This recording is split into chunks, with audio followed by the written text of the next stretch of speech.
Hello friends, আমি গৌতমী আর আপনারা দেখছেন গৌতমী ফার্স্ট ব্লগ।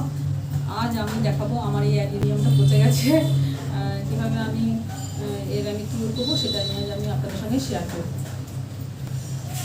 দেখুন, এটা ছিল ভালো, দেখাই যাচ্ছিল না যে এটা পচে গেছে কি না, আমি বুঝতেই পারছিলাম না। কিন্তু যখনই দেখলাম যে কোনো গাছের পাতা হলুদ হয়নি, অথচ এই গাছের পাতা, স্পেশালি এই গাছের পাতা, এই যে পাতাগুলো দেখুন সব হলুদ হয়ে গেছে,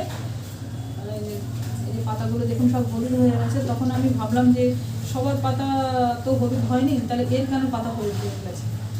তারপর যখন আমি আস্তে আস্তে এখন চেক করে আসছি, তারপর দেখছি এর কডেক্সটা পুরোটাই পচে গেছে। কডেক্সটা পচে গেছে আর ফাঙ্গাস লেগে গেছে। যখনই দেখবেন অ্যাডিনিয়াম গাছের পাতা কলা নেই, কওয়া নেই, বা কাণ্ড বা পাতা হলুদ হয়ে গেছে আর কাণ্ডটা পচে যাচ্ছে, বা কোনো উন্নতি নেই, গাছের কোনো গ্রোথ হচ্ছে না, তখনই বুঝবেন যে গোড়ায় তার গলদ আর গোড়াতে তার পচন ধরে গেছে। প্রথমে আমি একটা ধারালো ব্লেড নিলাম আর